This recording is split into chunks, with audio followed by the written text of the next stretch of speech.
Alors je suis loin d'être un expert de la révolution numérique, donc ce que je peux simplement évaluer, c'est l'impact qu'elle a pu avoir dans la vie quotidienne, en particulier des patients handicapés visuels, puisque le cœur de mon activité, c'est de travailler avec des personnes qui ont des problèmes de vue. Donc la révolution numérique, en fait, c'est l'irruption de toute une série de supports dans le quotidien, depuis les téléphones, les ordinateurs, et puis le fait que pratiquement tous les équipements électroménagers ou autres ont une partie numérique, sans compter aujourd'hui tout ce qui est l'aspect de localisation qui est associé à ça. Donc ça, c'est l'impact direct que ça a pu avoir sur la vie quotidienne des personnes.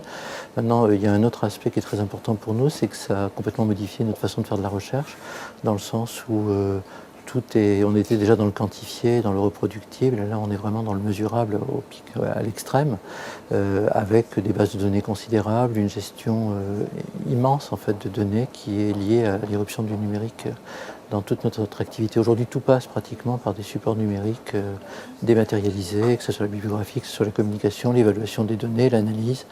J'espère pas encore la réflexion, mais ça risque d'arriver un jour aussi, malheureusement.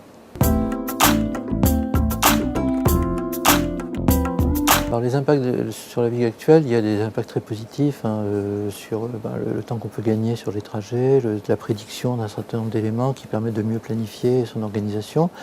Évidemment tout ce que ça a permis en termes de puissance de calcul, de possibilité d'identifier des signaux faibles dans des bases de données, de mieux comprendre certaines maladies, donc beaucoup d'impacts très positifs. Il y a des impacts qui sont négatifs, ceux que tout le monde déplore, c'est-à-dire la multiplication à l'infini des emails, les réseaux sociaux avec le bruit permanent de l'information inutile et espèce de clameur dont on est entouré en permanence, la laisse que représentent les téléphones portables qui font qu'on peut aller nulle part en étant tranquille, sauf si on le souhaite vraiment.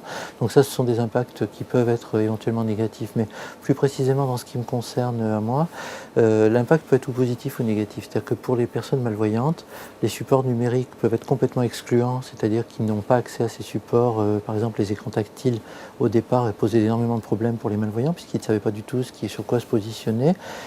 Inversement, s'il est prévu d'incorporer des fonctions qui tiennent compte du handicap visuel ou auditif ou d'autres handicaps, ça peut au contraire leur permettre d'utiliser ces supports pour réaliser des activités qu'ils ne pouvaient pas réaliser autrement, se déplacer, retrouver quelqu'un qui cherche dans une foule, prévoir un certain nombre d'éléments, savoir dans le métro exactement où se localiser, beaucoup de choses sur lesquelles nous travaillons ici, c'est-à-dire essayer d'adapter le numérique et les technologies d'une manière générale, mais tout particulièrement le numérique, au handicap pour faciliter la vie des gens plutôt que d'aboutir à l'effet inverse.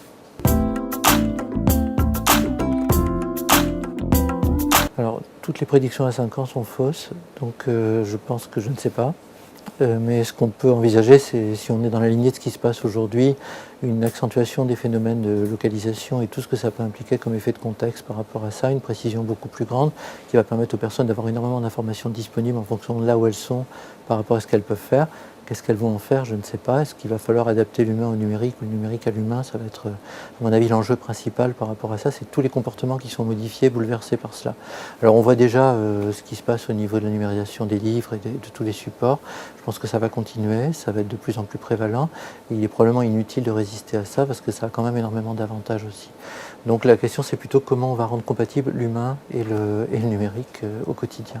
Mais je n'ai pas de réponse parce que beaucoup de choses qui se sont passées dans les 5 dernières années étaient totalement imprévisibles. Donc nous, on travaille par exemple sur les lunettes à réalité augmentée, l'équivalent des Google Glasses, mais ça fait 6 ans qu'on y travaille avec Essilor pour essayer de développer des interfaces adaptées aux malvoyants. Sans doute, ça va faire partie d'instruments très importants.